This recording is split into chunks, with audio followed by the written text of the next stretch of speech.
আজ আবারও সেই শীষের শব্দটা এই ফাঁকা রাস্তায় ক্রমাগত শুনতে পাচ্ছে আকাশ। সেদিনের পর থেকে রাতে আর একা বাড়ি ফেরার সাহস দেখায় না সে। কিন্তু আজ কলেজে হঠাৎ করেই একটা অন্য ছেলের মাধ্যমে সে খবর পায় আদিত্য নাকি তাকে ছুটির পর থাকতে বলেছে। সেই মতো ছুটির পর বেশ কিছুক্ষণ অপেক্ষা করেও যখন আদিত্যর কোনো পাত্তা পাওয়া যায় না, তখন সে বাড়ি ফেরার পথ ধরে। আদিত্যকে অনেকবার ফোন করার চেষ্টা করেও সে পায় না। বারবার সেই একই কথা, তার ফোন সুইচড অফ। নির্জন রাস্তাটা ধরে হেঁটে আসতে আসতে মনে মনে বেশ কয়েকটা কথা বারবার মাথায় আসছে তার। আজকাল শহরের অবস্থা ভালো নয়, নানাবিধ আশ্চর্য ঘটনা ঘটে চলেছে শহরে, তার উপরেই উটকো ঝামেলা। আজকাল সারাক্ষণই একটা মুখ ঢাকা মানুষকে নিজের আশেপাশে দেখতে পায় আকাশ। কখনো রাস্তার ধারের কোনো দোকানের পাশের নির্জন গলিতে, তো কখনো পাইন গাছের আড়ালে, এমনকি ভিড়ে ঠাসা বাসস্ট্যান্ডেও বহুবার দেখেছে সে মানুষটাকে। যতবারই দেখেছে ততবারই তার সারা শরীরের রক্ত প্রবাহ যেন দ্বিগুণ বেড়ে গিয়েছে। আজ সন্ধে থেকেই আকাশে মেঘের আনাগোনা। শহরের রাস্তাঘাটও খুব নির্জন। দ্রুত হাঁটতে থাকে আকাশ।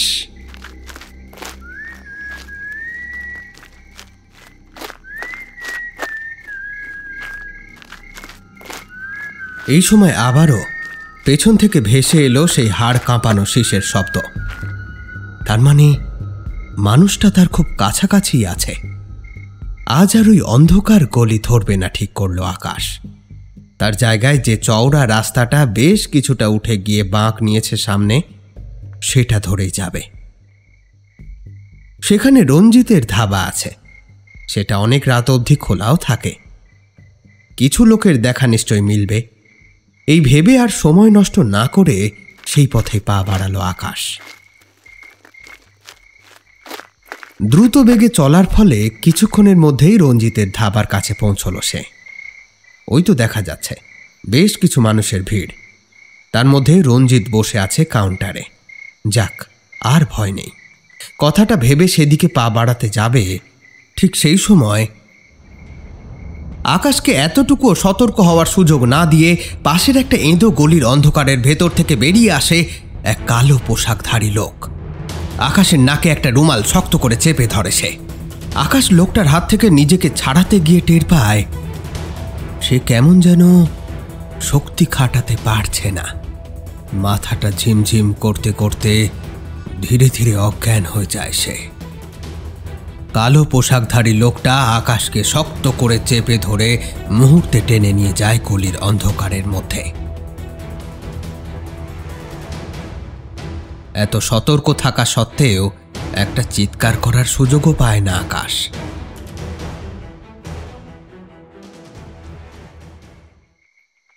ওদিকে কিছুটা দূরে এই ধাবায় উপস্থিত থাকা মানুষগুলো নিজেদের কাজে ব্যস্ত থাকায় এইমাত্র তাদের নাকের ডগায় ঘটে যাওয়া অঘটনটা কারোরই চোখে পড়ে না।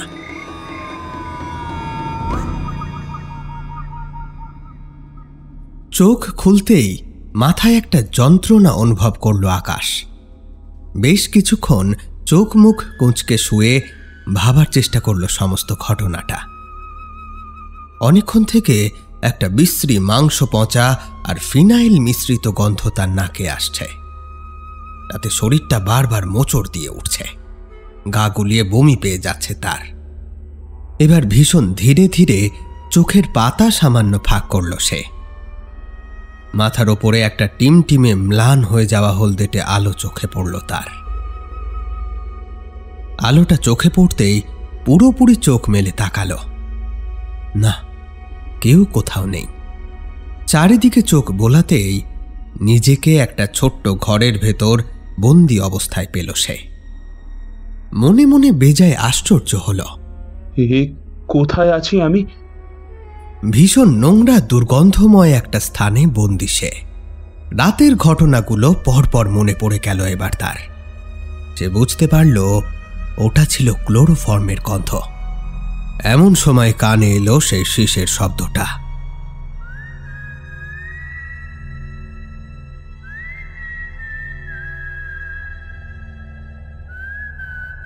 আবার আবার সেই শব্দ।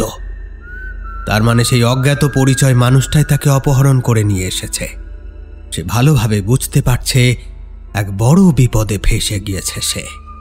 তবে এখান থেকে পালানোর রাস্তা খুঁজতে হবে তাকে।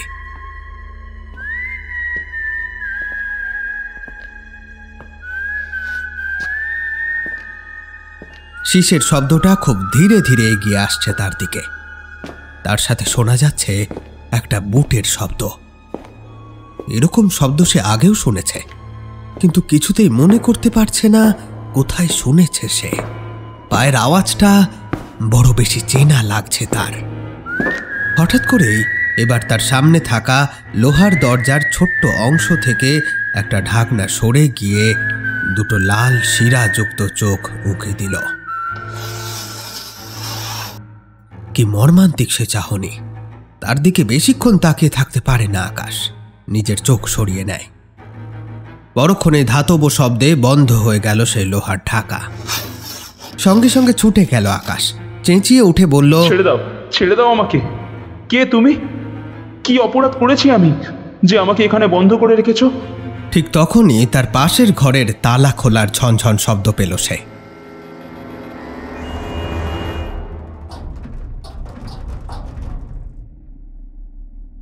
নিজের চিৎকার থামিয়ে মন দিয়ে শুনতে লাগলো।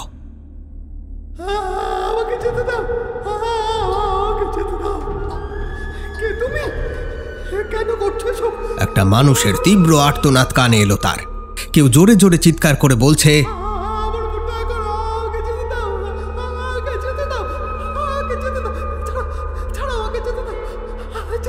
তারপরেই একটা প্রবল চিৎকার, আর সব চুপ।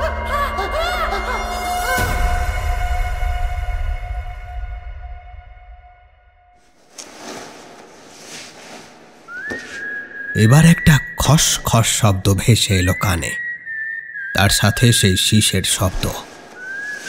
আকাশের বন্ধ দরজার সামনে দিয়ে সেই শব্দ দুটো ধীরে ধীরে মিলিয়ে যেতে লাগলো।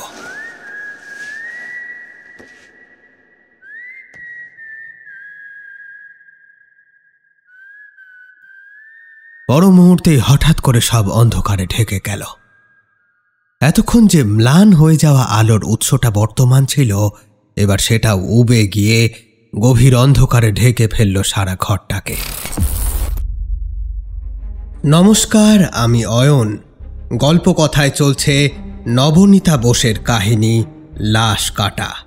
ইতিমধ্যে এই গল্পের প্রথম পর্ব আপনারা নিশ্চয়ই শুনেছেন। না শুনে থাকলে ডেসক্রিপশন বক্স থেকে লিংক সংগ্রহ করে শুনে নেবেন। এখন আপনাদেরকে শোনাবো লাশ কাটা এই গল্পের দ্বিতীয় তথা অন্তিম পর্ব। চলুন তবে আর দেরি না করে শুরু করা যাক গল্প। শুরু হচ্ছে নবনীতা বোসের কাহিনী লাশ কাটা অন্তিম পর্ব।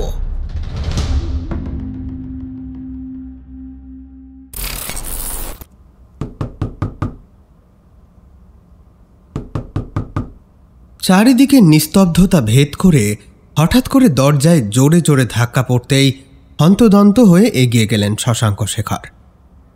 আজ সকাল থেকে তার মনের মধ্যে একটা বিষয় নিয়ে প্রচণ্ড দ্বন্দ্বের সৃষ্টি হয়েছে। কাল ডক্টর সোমের বাড়ি থেকে ফেরার পর আর পুলিশ স্টেশনে যাওয়া হয়নি তার। সমস্ত খবরাখবরই সে ফোনের মাধ্যমে পেয়েছে।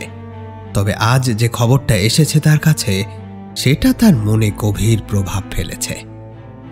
একটা দেহ কাল পাইন ফরেস্টের বেশ কিছুটা গভীরে বস্তাবন্দি অবস্থায় উদ্ধার করেছে আহমেদ। দেহ উদ্ধার করে আজই ময়না তদন্তে পাঠানো হয়েছে। এখন রিপোর্ট না আসা অবধি অপেক্ষা করতে হবে তাকে। কিন্তু কেন যেন তার ভীষণভাবে মনে হচ্ছে কিছু একটা বারবার গোপন করে যাচ্ছে আহমেদ। নিজের হাতের তাস সে কারোর সামনে খুলতে চাইছে না। অন্ধকার ঘরে শশাঙ্ক শেখরের মাথাটা ভালো করে কাজ করে, তাই আজ আর আলো জ্বালানোর প্রয়োজন বোধ করেননি তিনি। হঠাৎ করেই দরজায় জোরে জোরে টোকা পড়তেই ধ্যানভঙ্গ হলো তার। একটু বিরক্ত হয়েই দরজার দিকে এগিয়ে গিয়ে দরজাটা সশব্দে খুলে দিতেই সামনে আহমেদকে দাঁড়িয়ে থাকতে দেখলেন তিনি। তাকে এই সময় দরজায় কোনোভাবেই প্রত্যাশা করেননি। তার দিকে শশাঙ্ক শেখর অবাক দৃষ্টিতে তাকিয়ে আছে দেখে আহমেদ জিজ্ঞাসা করল, ভিতরে আসতে পারি স্যার?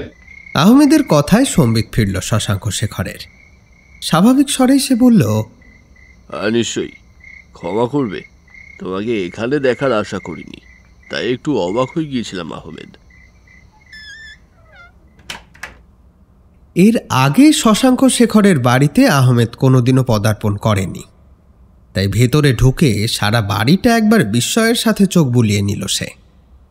তারপর শশাঙ্ক শেখরের দিকে তাকিয়ে বলতে শুরু করল, আপনার মোবাইলে অনেকগুলো রিং করেছি স্যার, কিন্তু আপনার মোবাইল বন্ধ ছিল, তাই আমাকেই একটা বিশেষ খবর দিতে এখানে ছুটে আসতেই হলো স্যার।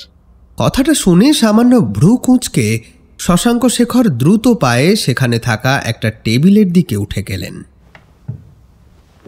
তারপর মোবাইলটা হাতে নিয়ে দেখলেন চার্জ শেষ হয়ে গিয়েছে, আর তাই বন্ধ হয়ে পড়ে।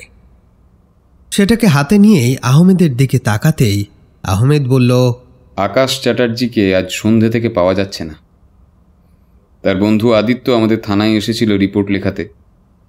তার মতে আজ বাস স্টপেজে অনেকেই তাকে দেখেছে বাস থেকে নামতে। একজন তো আবার তাকে বাড়ির কাছাকাছিও শেষ পর্যন্ত দেখেছে বলল, কিন্তু তারপর সে আর বাড়ি পৌঁছয়নি। আমি আদিত্যর সাহায্য নিয়ে ওর বন্ধুদের ফোনে জিজ্ঞাসাও করেছি। স্যার, তারা কেউই জানে না সে কোথায় আছে। এতটা বলে থেমে গেল আহমেদ। শশাঙ্ক শেখরের দৃষ্টি ছিল মেঝের দিকে। সেখানে অনেকক্ষণ ধরে একটা কালো পিঁপড়ে অতি কষ্টে একটা ছোট চিনির দানা টেনে নিয়ে যাওয়ার চেষ্টা করছে। আহমেদের কথা শেষ হতেই সে আহমেদকে বলল, আচ্ছা আহমেদ, জঙ্গল থেকে পাওয়া লাশটা কি ভিখুর? এই মুহূর্তে দাঁড়িয়ে আকাশের নিরুদ্দেশের সমস্ত ব্যাখ্যা শোনার পর হঠাৎ করে যেই ভিক্ষুর প্রশ্নটা আসতে পারে এটা আহমেদ একেবারে আন্দাজ করেনি। তাই শশাঙ্কবাবুর দিকে বেশ কিছুক্ষণ তাকিয়ে থেকে সে সত্যি কথাটাই বলল, হ্যাঁ স্যার, বডিটাতে লেগে থাকা জামার টুকরো, হাতের বালা এসব দেখে তো প্রাথমিকভাবে ভিখুর দেহ বলেই আমাদের আন্দাজ হচ্ছিল। তবে এরই মধ্যে ডিএনএ টেস্টের রিপোর্টটাও চলে আসে, আর সেখানে জানতে পারি যে আমাদের আন্দাজ ভুল ছিল না। তবে স্যার, খটকা হচ্ছে যে বাকি খুনগুলোর সাথে এর কোনো সম্পর্কই নেই, যদিও এটা আপনি জানেন। মেঝে থেকে মাথা তুলে শশাঙ্ক শেখর এবার আহমেদকে নরম গলায় জিজ্ঞাসা করলেন, তোমার কোনো গুপ্তচর মারফত খবরটা পেয়েছ, তাই না? প্রশ্নটা সোজাসুজি করে চেয়ে রইল আহমেদের দিকে। আহমেদ কিছু বলছে না দেখে আবারও জিজ্ঞাসা করল শশাঙ্কবাবু, তুমি চাইলে আমাকে নাই বলতে পারো, সংকোচের কোনো ব্যাপার নেই আহমেদ। এবার অপেক্ষাকৃত নিচু গলায় আহমেদ বলল, আমি আপনাকে শ্রদ্ধা করি স্যার। আপনার কাছ থেকে আমি ইদানিং অনেক কিছুই শিখেছি। তবে এই মুহূর্তে এই কেসটা সম্পর্কে, মানে যতদিন এটা শেষ না হয়, আমি আপনার এই প্রশ্নের উত্তর দিতে পারবো না স্যার। আশা করি আপনি এটা বুঝবেন। এবার একটা মৃদু হাসি ফুটল শশাঙ্ক শেখরের ঠোঁটের কোণে। আহমেদের পিঠে একটা স্নেহের স্পর্শ করে বললেন, তুমি একজন যোগ্য পুলিশ অফিসার আহমেদ, আমিও তোমাকে অত্যন্ত স্নেহ করি। তাছাড়া তোমার কাজের পদ্ধতিতে আমার সম্পূর্ণ আস্থা আছে। তবে তুমি যে ডিউটির বাইরেও কেসটাকে পার্সোনালি দেখছো, এটা জানতে পেরে আমার তোমার প্রতি সম্মান আরো বেড়ে গেল। এগিয়ে চলো তুমি, আমি আমার মতন করে তদন্ত চালাবো, কিন্তু তোমার তদন্তে হস্তক্ষেপ করব না, কথা দিলাম। আমি জানি তুমি ডিপার্টমেন্টকে হতাশ করবে না, পারলে একমাত্র তুমিই পারবে আহমেদ। আমি তোমার সাফল্যের প্রতীক্ষা করব। কথাটা বলে ঘরের কোণের দিকে এগিয়ে গিয়ে একটা সুইচ বোর্ডের দিকে হাত বাড়ালেন শশাঙ্ক শেখর। আজ শশাঙ্ক শেখরকে ভীষণ অন্যরকম লাগলো আহমেদের। তাকে পিছনে ফিরে কাজ করতে দেখে মনে মনে একটা অন্যরকম বোধ হলো তার, যা ভাষায় বোঝানো কঠিন। একবার পাশে থাকা একটা অনেক পুরনো শোকেসের দিকে চোখ গেল তার। ভেতরের জিনিসগুলো বেশ মন দিয়ে দেখতে লাগলো আহমেদ। আর ঠিক তখনই হঠাৎ করে একটা জিনিসের দিকে নজর যেতেই একটু হকচকিয়ে গেল আহমেদ। আলমারিটার দিকে নিঃশব্দে কয়েক পা এগিয়ে গিয়ে জিনিসটাকে আরও মন দিয়ে দেখল। শোকেসের মধ্যে জিনিসটা বেশ যত্ন করে রাখা। শশাঙ্ক শেখর এদিকে লক্ষ্য করেনি। তখন সে টেবিলের পাশে থাকা একটা ড্রয়ার খুলে কিছু দেখছেন। একসময় শশাঙ্ক শেখরকে তার দিকে ফিরতে দেখলে আহমেদ চট করে সোজা হয়ে দাঁড়িয়ে শোকেসের দিক থেকে দৃষ্টি ঘোরালো অন্যদিকে। শশাঙ্ক শেখর আহমেদের কাছে এসে তার দিকে একটা ফাইল এগিয়ে দিয়ে বললেন, এই ফাইলের মধ্যে সমস্ত ডিটেলস আছে, তুমি এটা নিয়ে যাও, কপি করে ফাইলটা ফেরত দিও। তবে হ্যাঁ, আমরা কিন্তু একে অপরের প্রতিদ্বন্দ্বী নই। আমাদের লক্ষ্য এক খুনিকে ধরা, কেবল পথটা ভিন্ন। কথাটা মাথায় রেখো। আহমেদ হাত বাড়িয়ে ফাইলটা নিল। মনে থাকবে স্যার, যা কিছু করছি সব আপনার থেকেই শেখা। আশীর্বাদ করবেন স্যার। তার কাছ থেকে বিদায় নিয়ে এগিয়ে গেল দরজার দিকে। দরজাটা খুলে বের হওয়ার সময় আরেকবার শশাঙ্ক শেখরের গলা শুনতে পেল সে।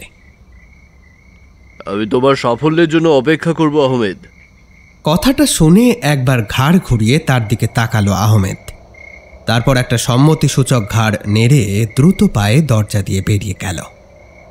তার চলে যাওয়া পথের দিকে কিছুক্ষণ তাকিয়ে থাকলেন শশাঙ্ক শেখর।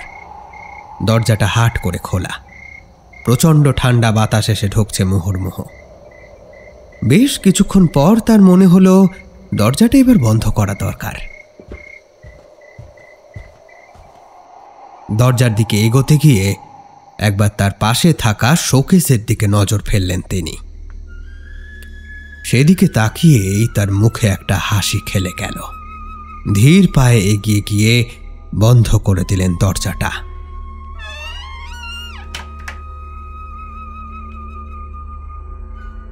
হঠাৎ করে একটা চেনা গানের সুর মনে পড়ে গেল তার।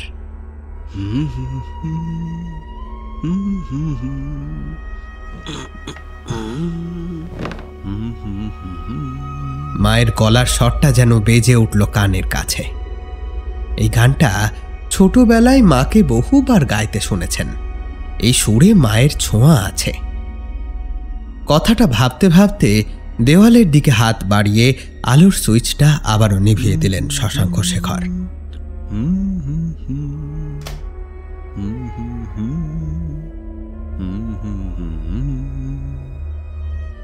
সঙ্গে সঙ্গে তার ঘরটা ডুবে গেল গভীর অন্ধকারে।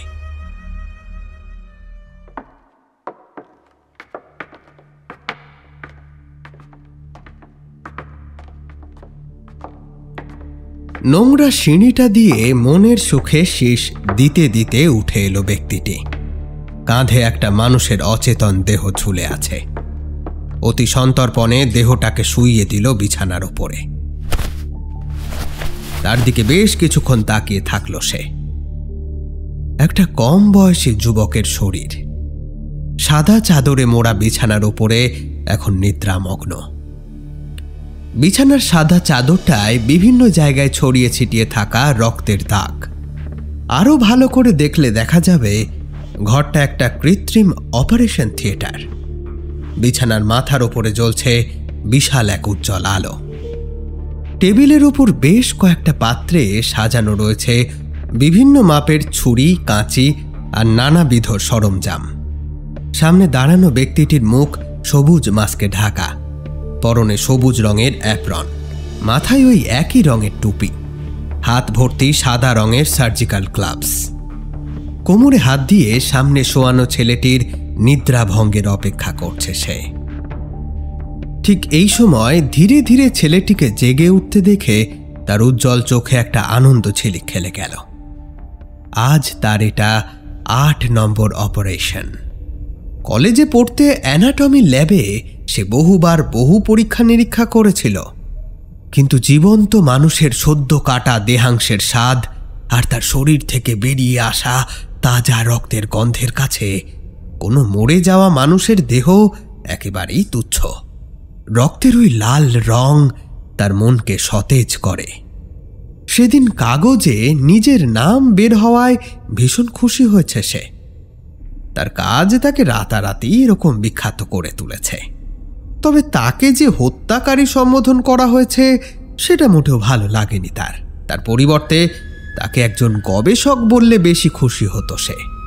সারা জীবনভর সে তো গবেষণাটাই করেছে, কিন্তু ভাগ্যের পরিহাস দেখো, তার এই চাওয়া পাওয়ার মধ্যে ঢুকে পড়েছিল অর্থাভাব, তাই মাঝখানে থেমে যেতে হয়েছিল তাকে। কিন্তু আজ সেই সকল বাধাকে অতিক্রম করে বানিয়ে তুলেছে তার এই সুন্দর সৃষ্টি, এই উন্নত গবেষণাগার। এখানে কোনো বাধা নেই কারোর চোখ রাঙানি। এখানে সে স্বাধীন। তার অসম্পূর্ণ কাজ সে আজ সম্পূর্ণ করতে পারে নিজের দমেই। এখানে মরা মানুষের অঙ্গচ্ছেদের জায়গায় জ্যান্ত মানুষের অঙ্গচ্ছেদের সুযোগ আছে। এরকম অভিনব গবেষণাগারের স্বাদই তো তার সারা জীবনের কাম্য ছিল। ওই প্রতিটা জীবিত মানুষের অঙ্গে যে কত শত রহস্য লুকিয়ে আছে তা একমাত্র সেই জানে। এই সব কিছুই সে পুঁথিবদ্ধ করে রেখে যাবে তার ভবিষ্যৎ প্রজন্মের জন্য। কথাগুলো এক মনে ভেবেই চলেছিল সে, ঠিক তখনই ছেলেটা সজ্ঞানে ফিরে এলো আর নিজেকে আবিষ্কার করল এক অপারেশন থিয়েটারের মাঝে শায়িত অবস্থায়। সামনে দাঁড়ানো মানুষটিকে দেখে ভীষণভাবে চমকে গেল। আপনি এসব কি করছেন? এ কি আমাকে এখানে এইভাবে শুয়ে রেখেছেন কেন? তার মানে আপনি এইসব মার্ডারের পিছনে? আপনি? ব্যক্তিটি গভীর আদরে ছেলেটির মাথায় হাত বুলিয়ে এক অদ্ভুত গলায় বলল, চেঁচাস না খোকা, তোর এই আত্মত্যাগ ভবিষ্যৎ প্রজন্ম সারা জীবনের জন্য মনে রাখবে। ভবিষ্যতে কিছু ভালো পেতে গেলে কখনো কখনো পরিস্থিতিকে মেনে নিতে হয়। তাহলে আমাদের রিসার্চ শুরু করা যাক। সামনে শুয়ে থাকা ছেলেটির হাত পা বাঁধা। সে বিছানার ওপরে জল থেকে তুলে আনা জ্যান্ত মাছের মতো ছটফট করছে, বারবার অনুরোধ করছে তার বাঁধন খুলে দেওয়ার জন্য। আমাকে ছেড়ে দাও, আমাকে ছেড়ে দাও। কে কোথায় আছো?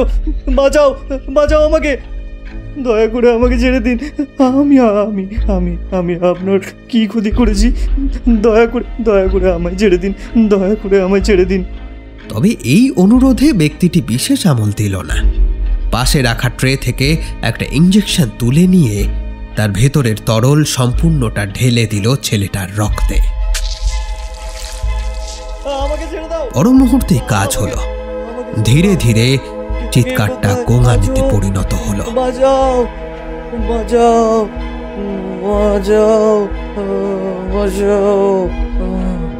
এবার সে ট্রে থেকে তুলে আনলো সুতো পরানো সূচ। তারপর যত্নের সাথে একটা একটা করে সেলাই করে দিতে থাকলো ছেলেটির ঠোঁটে। ততক্ষণে ছেলেটার চোখ দুটো এবং মস্তিষ্ক ব্যতীত সমস্ত অঙ্গই ওই ইঞ্জেকশনের জোরে কার্যক্ষমতা হারিয়েছে। ক্রমাগত রক্ত নির্গত হতে লাগলো ছেলেটার ঠোঁট থেকে, কিন্তু সে নৃশংসতা কিছুতেই বন্ধ হলো না। সারা রাত ভর তার উপরে চলতে থাকলো বিভিন্ন ধরনের অস্ত্রোপচার। শেষে ভোর হওয়ার সাথে সাথে ছেলেটির রক্তস্নাত প্রাণহীন দেহটা ছেড়ে দিয়ে ক্লান্ত শরীরটাকে এলিয়ে দিল পাশে থাকা একটা সোফার ওপরে।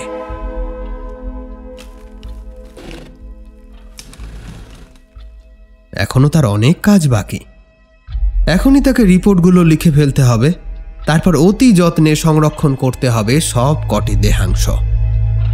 তবে আজকের মতো এখানেই ইতি। বড্ড ক্লান্ত সে। কথাটা ভেবেই সোফা ছেড়ে উঠে দাঁড়ালো ব্যক্তিটি।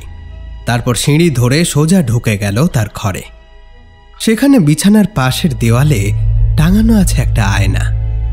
মুখের মাস্ক খুলে সেই আয়নাটার দিকে হাসি মুখে একবার তাকিয়ে মনে মনে বেশ গর্ব অনুভব করল সে। আজ তার পরীক্ষা সফল। এরপর ধীর পায়ে গিয়ে ঢুকলো বাথরুমে।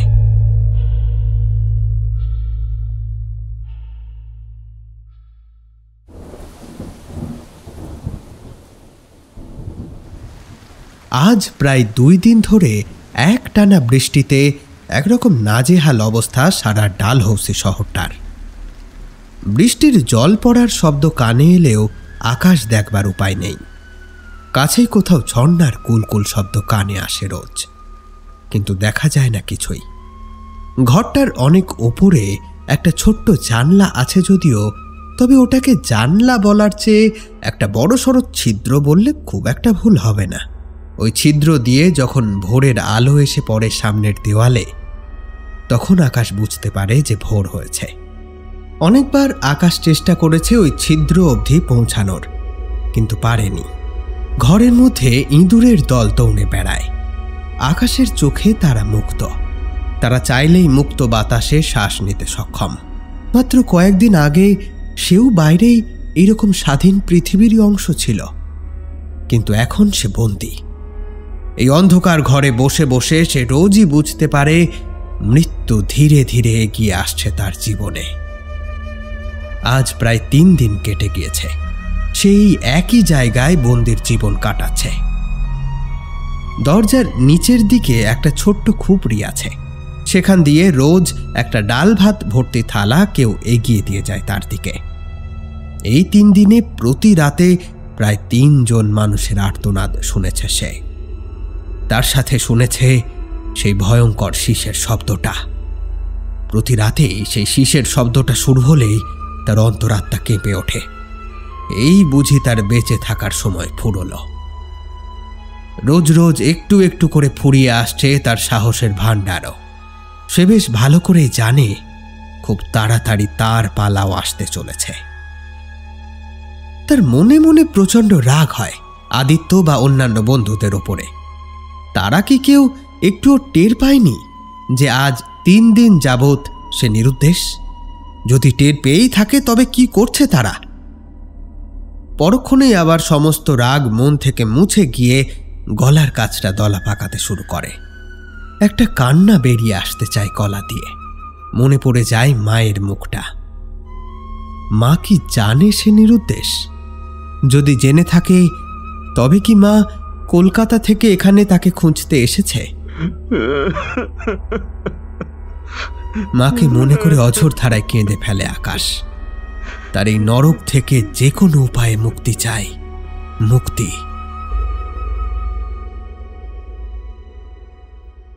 রাতের অন্ধকারের মধ্যে একবার দরজাটা খুলে মুখ বার করে দেখলেন ডক্টর সোম।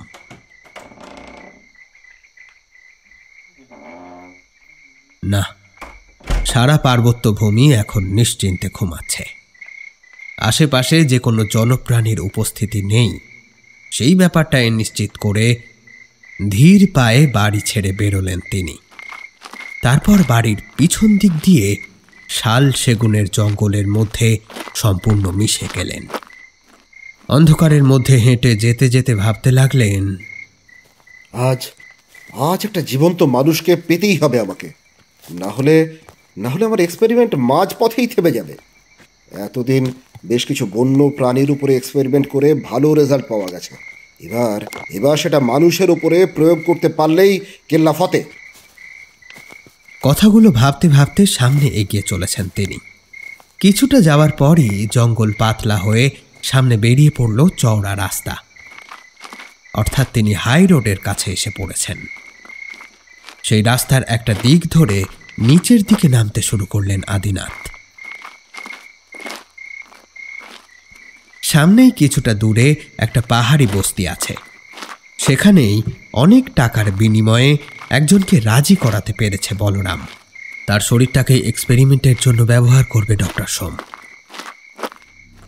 ব্যাপারটা সে দিনের আলোতেও মেটাতে পারত। যেহেতু পরীক্ষা এবং সেটা এইভাবে মানুষের শরীরের ওপর, এই ব্যাপারটা বেআইনি হওয়ায় রাতের বেলা মেটানোই ভালো।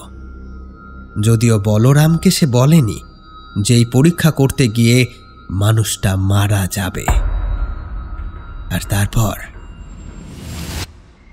একটা কিছু ভেবে নিঃশব্দ বাঁকা হাসি খেলে গেল আদিনাথ সোমের ঠোঁটে।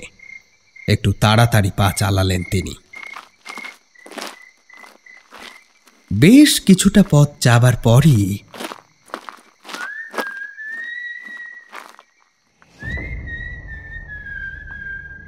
হঠাৎ একটা শীষের শব্দ শুনতে পেলেন, সেই সাথে একটা পদধ্বনি।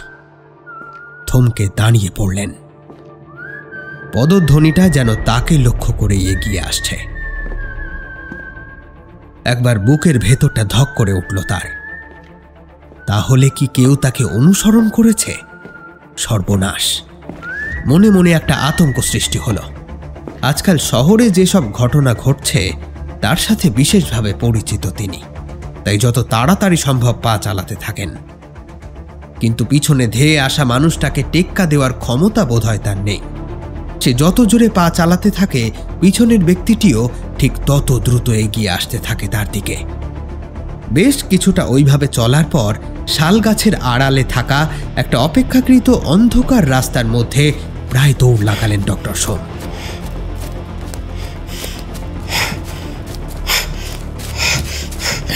দৌড়াতে দৌড়াতেও তিনি শুনতে পেলেন পেছনের ব্যক্তিটিও দ্রুত ছুটে আসছে। যতটা সম্ভব দ্রুত পা চালালেন তিনি। দ্রুত, আরো দ্রুত। যেহেতু কেউ তাকে অনুসরণ করছে, তাই তার গন্তব্যের দিকে এখন এগোলে চলবে না। সে পথ পরিবর্তন করে নিয়েছে ইতিমধ্যেই। ওই সামনেই দেখা যাচ্ছে তার বাড়িটা। সামনে আলো জ্বলছে। আর কিছুটা গেলেই দরজাটা পেয়ে যাবেন তিনি। আর বেশি দূর নেই। পকেট থেকে চাবিটা বের করে ফেললেন। দ্রুত দরজার কাছে পৌঁছে দরজাটা খুলে ফেললেন।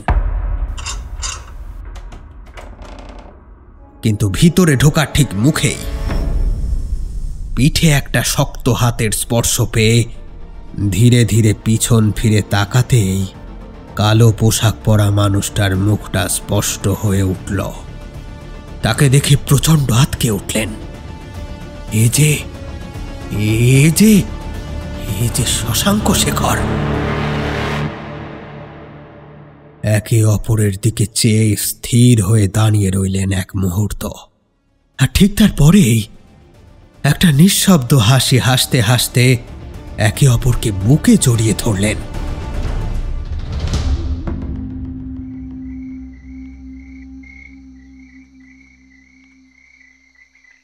বিশাল বাড়িটার সামনে একটা কালো পোশাকে আপাদমস্তক ঢাকা অবয়ব এসে থামল। অন্ধকারে গা মিশিয়ে তার লম্বা শরীরটা এক লাফে বাড়ির পিছনের পাঁচিলটার উপরে উঠে দ্বিতীয় লাফ দিয়ে পড়ল মাটিতে। তারপর অতি সন্তর্পণে এগিয়ে যেতে থাকলো বাড়িটার পিছনের দরজার দিকে। দরজার সামনে পৌঁছে চট করে বাড়ির পিছনের দরজাটা একটা বিশেষ কৌশলে খুলে ফেলল। বিনা কোনো শব্দ করে ঘরের মধ্যে ঢুকে এগিয়ে গেল ভেতরের দিকে। বাড়ির ভিতরটা এখন সম্পূর্ণ অন্ধকারে ঢাকা। আশপাশ থেকে ভেসে আসা ঝিঁঝি পোকাদের শব্দ ছাড়া আর কোনো শব্দই শোনা যাচ্ছে না। পা টিপে টিপে এগিয়ে চলল ছায়ামূর্তিটি। বাড়ির পরিস্থিতি দেখে স্পষ্ট বোঝা যায় এখন বাড়ির মালিক অনুপস্থিত, ফলে তার গোপনীয়তার এখন আর কোনো প্রয়োজন নেই। একথা ভেবেই মুখের ঢাকাটা সরিয়ে ফেলল সে। সঙ্গে সঙ্গে বাইরে থেকে আসা চাঁদের ম্লান আলোতে স্পষ্ট হয়ে উঠল আহমেদের মুখ।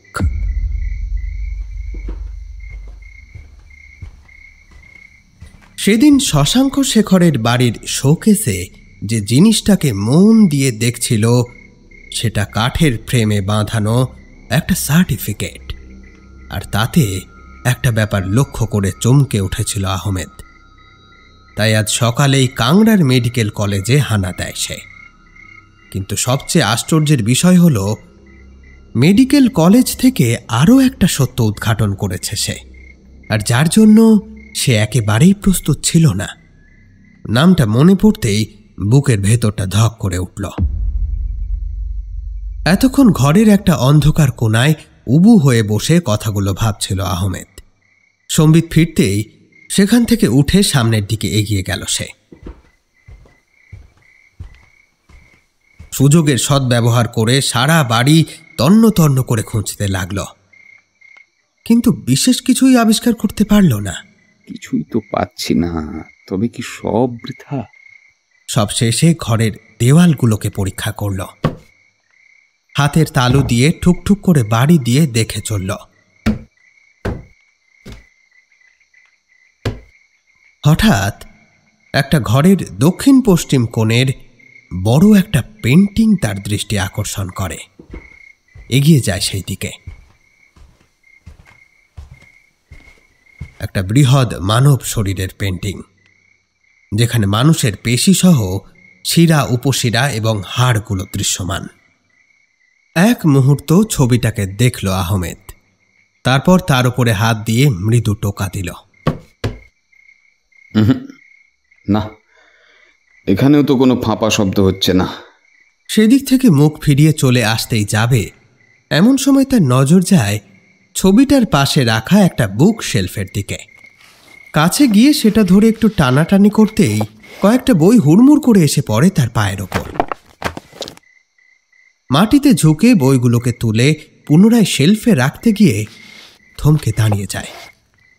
যে স্থান থেকে বইগুলো এসে পড়েছে সেই জায়গাটা এখন ফাঁকা, আর তারই পিছনে কি একটা ধাতব জিনিস উঁকি মারছে না? ওটা কি? চটপট আশেপাশের বইগুলোকে সরাতেই বেরিয়ে পড়ে একটা স্টিলের হাতল। এক মুহূর্ত না ভেবে হাত বাড়িয়ে সেই হাতল ধরে টান দিতেই একটা শব্দ হয়, আর তারপরেই বইয়ের তাকটা মৃদু নড়ে ওঠে। এবার আহমেদ সেটা ধরে একটু টান দিতেই অনায়াসে সেটা একপাশে সরে যায়। উন্মোচিত হয়ে যায় বুক শেলফের পিছনের দেওয়ালটা। আহমেদ বিস্ফারিত নেত্রে দেখল তার সামনে বেরিয়ে পড়েছে একটা বন্ধ দরজা। এতটুকু শব্দ না করে দরজাটা খুলে ফেলতেই একটা বোঁটকা আষ্টে গন্ধ এসে লাগলো তার নাকে। পেটের মধ্যে একবার পাক দিয়ে উঠল। কোনো রকমে নিজেকে সামলে নিয়ে সামনেই বেরিয়ে পড়া সিঁড়িটা ধরে নেমে যেতে লাগলো নিচে।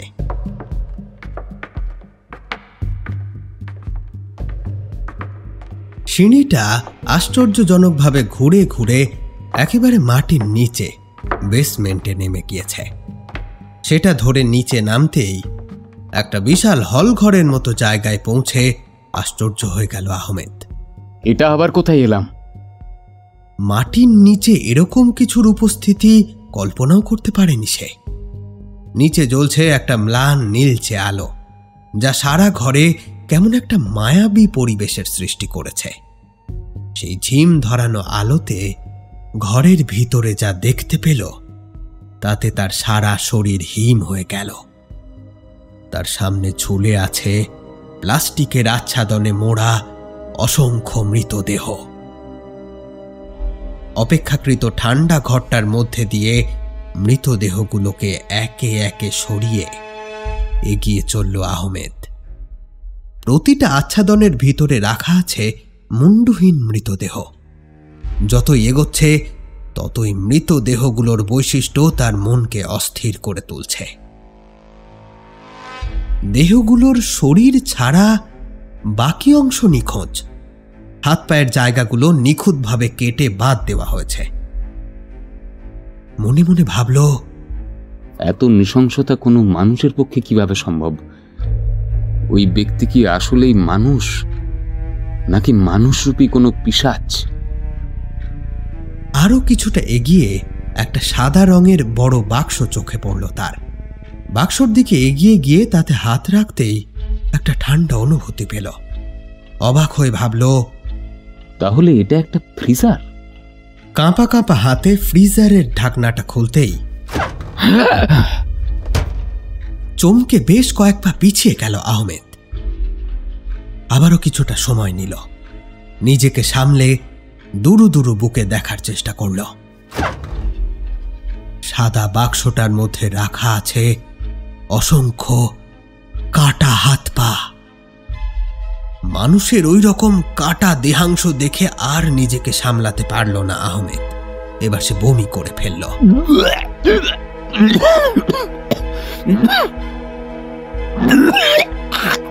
নিজের পায়ের উপরে দাঁড়িয়ে থাকার ক্ষমতা সে যেন ধীরে ধীরে হারিয়ে ফেলছে। সেদিকে আর না তাকিয়ে ঘৃণায় সজোরে বন্ধ করে দিল ফ্রিজারের দরজাটা। না, এক্ষুনি ভেঙে পড়লে চলবে না। এই সব কিছুর একটা প্রমাণ রাখতে হবে নিজের কাছে। কথাটা ভাবা মাত্রই কাঁপা কাঁপা হাতে পকেট থেকে মোবাইল ফোনটা বার করে নিয়ে বেশ কয়েকটা ছবি তুলে সেটাকে ঠিকানা সহ কারোর উদ্দেশ্যে পাঠিয়ে দিতেই দেখতে পেল নেটওয়ার্ক অনুপস্থিত। সে ভুলে গিয়েছিল সে মাটির নিচে রয়েছে, তাই নেটওয়ার্ক না থাকাটাই স্বাভাবিক। আর দেরি করল না, সে বিভৎস দৃশ্যকে উপেক্ষা করে এগিয়ে যেতেই আর একটা সিঁড়ির সামনে হাজির হলো সে। নিচে নেমে যাওয়ার এই সিঁড়িটা সম্পূর্ণ অন্ধকারে ঢাকা। সেটার দিকে তাকিয়ে বুকটা একবারের জন্য ধড়াস করে উঠল আহমেদের। একবার নিজের ইষ্টকে স্মরণ করে সিঁড়ি ধরে নিচে নামার উপক্রম করতেই পিছন থেকে কেউ তার নাকে চেপে ধরল রুমাল।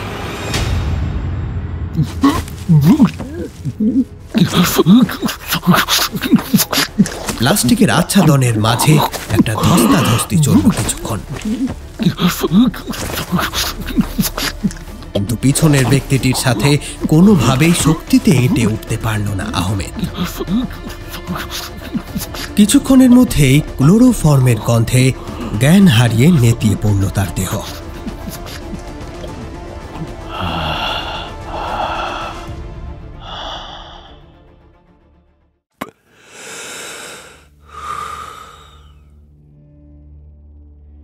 সোফার ওপর শরীর এলিয়ে নিশ্চিন্তে একটা সিগারেট টানছিলেন ইন্সপেক্টর শশাঙ্ক শেখর রায়। মুখে লেগেছিল এক তৃপ্তির হাসি। কাল থেকে আবারও ফিরবেন নিজের রোজকার জীবনে। মনে মনে ভাবলেন, কখনো কখনো নিজের পেশাকে পাশে সরিয়ে রেখে নিজের শখকে প্রাধান্য দেওয়া খুব জরুরি। সবশেষে নিজের মনের সন্তুষ্টিটাও বিশেষ প্রয়োজন। কথাগুলো ভাবছিলেন আর গভীর মনোযোগ সহকারে তাকিয়েছিলেন তার সামনে পাতা দুটি বিছানার দিকে। তার ঘরের ঠিক মধ্যখানে পাশাপাশি দুখানা খাটে শোয়ানো আছে দুটি যুবকের দেহ। যুবক দুটি মৃত নয়, তারা কেবল গভীর ঘুমে আচ্ছন্ন। নিজের সারা জীবনের সঞ্চিত অর্থ দিয়ে তিলে তিলে বানিয়ে তুলেছিলেন এই গবেষণাগার। আজকের আগে পর্যন্ত কারো সাধ্য ছিল না এই গবেষণাগারে প্রবেশ করার। একজন পুলিশ অফিসার যে একসময় মেডিকেল কলেজের ছাত্র ছিল সেটাই বা কে জানত। কথাটা ভেবে শশাঙ্কের ঠোঁটের কোণে একটা তীর্যক হাসি খেলে গেল। মনে পড়ে গেল বেশ কয়েক বছর আগের কথা। সেদিন যখন তার ডাক পড়েছিল প্রিন্সিপালের অফিসে, ভেতরে ঢুকে সে চমকে গিয়েছিল। তার মাকে সেদিন মাথা নিচু করে বসে থাকতে দেখেছিলেন অফিস ঘরের এক কোণে। বেশ বুঝতে পারছিলেন শশাঙ্ক, তার আসার আগেই প্রিন্সিপাল তার মাকে নানা কথায় অপমান করেছেন। আসলে সমস্যা হয়েছিল কলেজে পড়ার ফিস নিয়ে। সেই সময় শশাঙ্ক কিংবা তার পরিবারের কাছে ফিস দেওয়ার মতো কোনো টাকা ছিল না। তাই কলেজ থেকে টাকা চাওয়ায় সে সরাসরি গিয়ে পড়েছিল প্রিন্সিপালের পায়ে। তার সকল কাকুতি মিনতি সেদিন উপেক্ষা করে প্রিন্সিপাল তার পা সরিয়ে নিয়েছিলেন। তাকে এতটুকু সাহায্য না করে বেরিয়ে যেতে বলেছিলেন কলেজ থেকে। এরপর শশাঙ্কের মাও এসে ধরেছিলেন প্রিন্সিপালের পা। এরকম কথা বলবেন না স্যার, এটা ওর শেষ বছর, ওকে পরীক্ষায় বসতে দিন। আমি কথা দিচ্ছি ও চাকরি পেলে সব পয়সা শোধ করে দেবে। দয়া করুন স্যার, দয়া করুন। কিন্তু কথাটা শুনে হেসে উঠেছিলেন প্রিন্সিপাল। আজ আপনার ছেলেকে যদি পরীক্ষায় বসতে দিই তাহলে কাল থেকে সকলেই এসে আমার পায়ে পড়বে মিসেস রায়। আমরা এখানে দানছত্র খুলিনি মিসেস রায়, এটা আপনার জানা উচিত। সুতরাং কথাটা শেষ না করেই সেদিন দরজাটা দেখিয়ে দেওয়া হয়েছিল ওদের। সে তার মাকে ধীর পায়ে দরজা দিয়ে বেরিয়ে যেতে দেখেছিল। মাকে এত অসহায় শশাঙ্ক আগে কোনোদিনও দেখেনি। সেদিন সেখানে উপস্থিত অন্য সকলে এক গরিব ছেলের অপমান তাড়িয়ে তাড়িয়ে উপভোগ করছিল। কেউ এগিয়ে এসে সাহায্যের হাত বাড়ায়নি। ওদিকে শূন্য হাতে বাড়ি ফেরায় সেখানেও তাকে হাসির পাত্র হতে হয়েছিল। তাও সে মাকে বারবার বলেছিল তার উপরে ভরসা রাখতে, কিন্তু মা ভরসা রাখেনি। একদিন বাড়ি ফিরে হাড়িকাঠ থেকে সে তার মায়ের ঝুলন্ত দেহ আবিষ্কার করে। মা চলে গেল, সাথে টুকরো টুকরো করে ভেঙে দিয়ে গেল শশাঙ্কর মন। সেদিনও কেউ আসেনি, শুধু এসেছিল আদিনাথ সোম। বাড়িয়ে দিয়েছিল নিজের সাহায্যের হাত, আর সেই হাত সে আজও ছাড়েনি। নিজের প্রচেষ্টায় গড়ে দিয়েছে এই গবেষণাগার। এই ডালহৌসি শহরটা তাকে যে যন্ত্রণা দিয়েছিল, সেই যন্ত্রণার প্রতিশোধ নিতেই সে ট্রান্সফার নিয়ে আবারও ফিরে এসেছে এখানে। উদ্দেশ্য এই শহরের বুকে এমন আঁচড় কাঁটা যা এই শহরের মানুষ সহজে ভুলবে না। বিশেষ করে ভুলবে না ওই নামজাদা মেডিকেল কলেজ। অভিভাবকরা ওখানে নিজেদের ছেলে মেয়েকে পড়তে পাঠাতে ভয় পাবে। কথাগুলো ভাবতে ভাবতে হঠাৎ করে সামনের খাটের দিকে নজর যেতেই সামনে শোয়ানো দেহটাকে সামান্য নড়াচড়া করতে দেখল শশাঙ্ক। ওদিকে আকাশও বিছানার একপাশে শুয়ে গোঙাচ্ছে। ধীরে ধীরে জ্ঞান ফিরছে ছেলে দুটোর।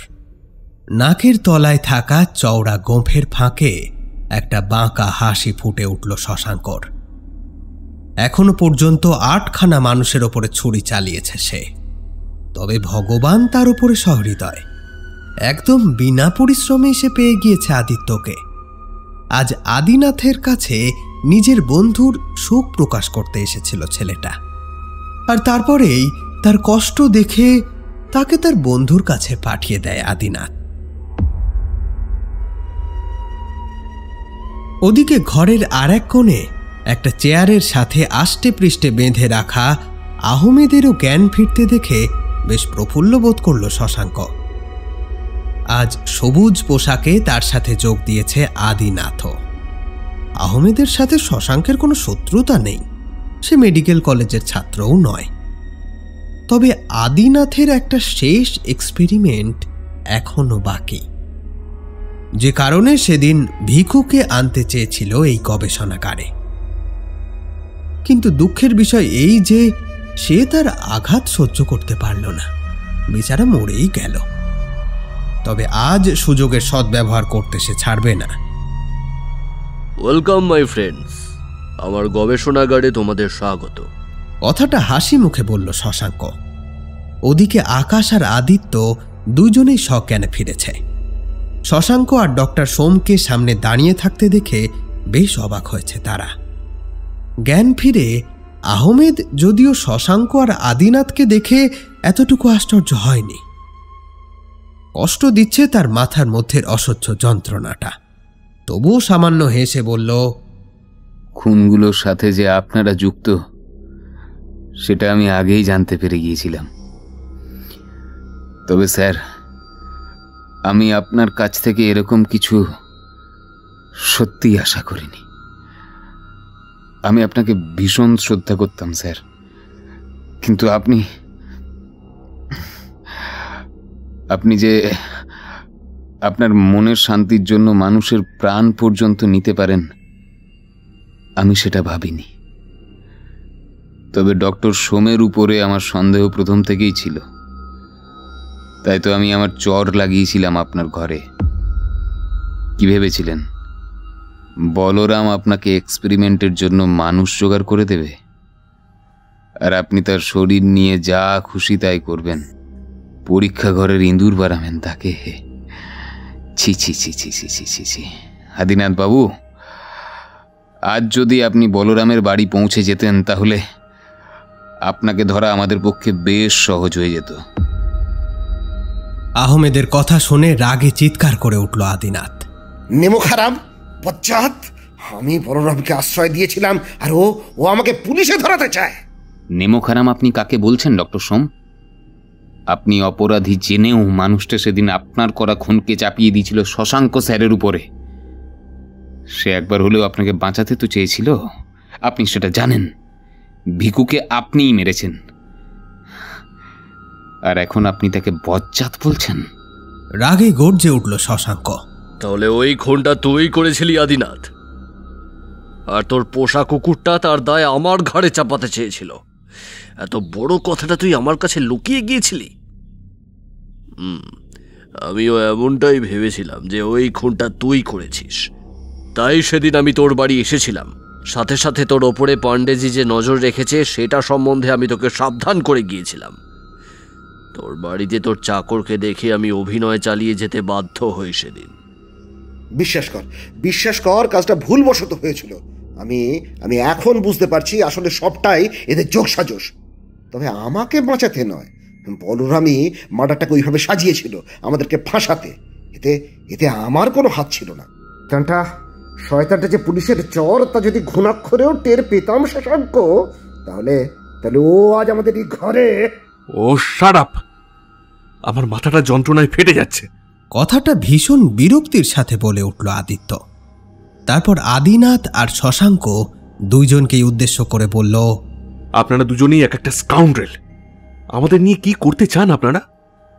আপনি জানেন আমার বাবা রাজস্থানের একজন নামকরা ব্যবসায়ী। আমার মৃত্যুর খবর শুনলে আপনাদের পাতাল থেকেও খুঁজে বের করবে। ওদিকে আদিত্যের কথা শুনে শশাঙ্ক জোরে হেসে উঠলেন।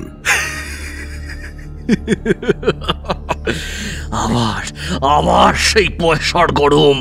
আদিনাথ শুনলে আবার সেই পয়সার গরম। শোন তবে বড় লোকের বাচ্চাগুলো, তোদের নিয়ে আজ রাতে আমি গবেষণা করব। তারপর যে কাজ এখনো করিনি সেটা করব। কাল সকালে তোদের কাটা মাথাটা ফেলে দিয়ে আসবো মেডিকেল কলেজের চত্বরে। এই কথাটা বলার সাথে সাথেই হাতে ধরা যন্ত্রটা গর্জে উঠল। ওদিকে আকাশ আর আদিত্যের চোখে ফুটে উঠল আতঙ্ক। এই এটা তুই ঠিক করছিস না। এগোবি না, এক পাও এগোবি না। আমার বাবা তোদের শেষ করে দেবে কিন্তু, আমি সাবধান করছি। হ্যাঁ, একদম এগোবি না তুই। বাঁচাও, কি আছো, বাঁচাও।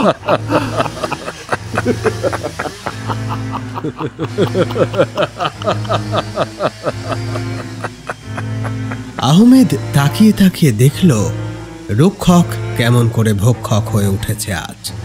এই মানুষটাকেই এতদিন শ্রদ্ধা করে এসেছে সে। বিস্ফারিত চোখে অসহায়ভাবে তাকিয়ে থাকা ছাড়া এখন আর আহমেদের পক্ষে কিছু সম্ভব নয়। এখন শুধু অপেক্ষা সঠিক সময়ের। কিন্তু যে বেগে ধারালো করাতটা নেমে যাচ্ছে আকাশের দিকে, তাতে আহমেদের হৃৎপিণ্ডটা এবার যেন শরীরের বাইরে বেরিয়ে আসার উপক্রম করল। ডক্টর সোমের দিকে নজর গেল। সেও হাতে একটা ইঞ্জেকশন বাগিয়ে তার দিকে এগিয়ে আসছে। মনে মনে প্রমাদ করল আহমেদ। চিৎকার, প্রাণ ভিক্ষা করা আকুতি, যন্ত্রের শব্দ, পিশাচ দুটো রট্ট হাসি, সব মিলিয়ে ঘরের মধ্যে এক পৈশাচিক পরিবেশের সৃষ্টি হয়েছে। আহমেদ এসব সহ্য না করতে পেরে চোখ বুজে নিল। বেশ কিছুক্ষণ কাটার পরও যখন তার শরীরে কোনো সূঁচের স্পর্শ পেল না, আবারও চোখ খুলে ফেলল আহমেদ। আর ঠিক এই সময় বাইরের দরজায় একটা গুলির শব্দ শোনা গেল।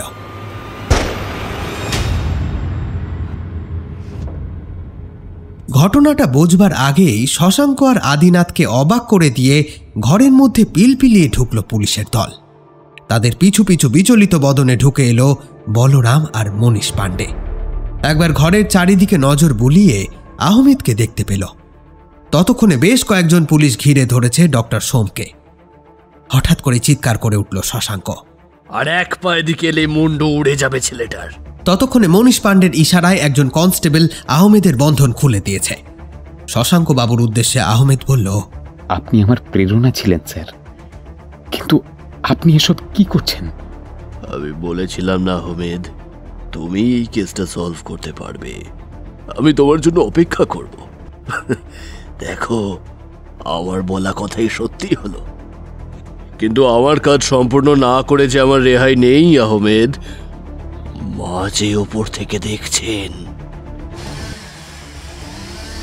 কথাটা বলার সাথে সাথেই তীব্র গতিতে নেমে এলো শশাঙ্কর হাতে ধরা করাত আদিত্যর গলাতে। আর ঠিক এই সময় মিনিটের ভগ্নাংশে পাশে দাঁড়ানো কনস্টেবলের কোমর থেকে বন্দুক তুলে নিয়ে আহমেদ দুবার ফায়ার করল। করাতটা আদিত্যর গলায় বসার ঠিক আগের মুহূর্তে মেঝেতে খসে পড়ল। শেষ আর্তনাদ করে সেখানেই পড়ে গেল শশাঙ্ক। এ দৃশ্য দেখে চিৎকার করে উঠল ডক্টর সোম। কি করলে? প্রায় ছুটে গিয়ে ঝুঁকে পড়ল শশাঙ্কের দেহের ওপরে। শশাঙ্কের দেহটা গুলিবিদ্ধ অবস্থায় হাঁ করে চেয়ে আছে ঘরের সিলিং এর দিকে। তার উদ্দেশ্যে দুবার ডাক দিল আদিনাথ। শশাঙ্ক, শশাঙ্ক, শশাঙ্ক, শুনতে পাচ্ছ? শশাঙ্ক, তুমি তুমি মানুষটাকে মেরে ফেললে আহমেদ, মেরে ফেললে, হ্যাঁ মেরে ফেললে। শশাঙ্কের মৃতদেহের দিকে করুণ মুখে তাকিয়েছিল আহমেদ। সম্বিত ফিরল আদিনাথের কথায়। সে বলল, আজ যদি আমি এই কাজটা না করতাম তাহলে আরেকটা নিরপরাধ ছেলের প্রাণ যেত ডক্টর সোম। কিন্তু আপনি তো শশাঙ্কবাবুর প্রাণপ্রিয় বন্ধু ছিলেন। আপনার কাজ ছিল তাকে সঠিক রাস্তা দেখানো। আপনিও শেষে উনার হঠকারিতাকে সমর্থন করলেন। এবার মনীষ পাণ্ডের দিকে চেয়ে আহমেদ বলল, স্যার, এক সময়ে কাংড়ার ওই নামজাদা কলেজে মেডিকেল কলেজের ছাত্র ছিলেন শশাঙ্ক স্যার। সেদিন শশাঙ্ক স্যারের বাড়িতে আমি একটা পুরনো প্রায় আবছা হয়ে যাওয়া সার্টিফিকেট দেখতে পেয়েছিলাম।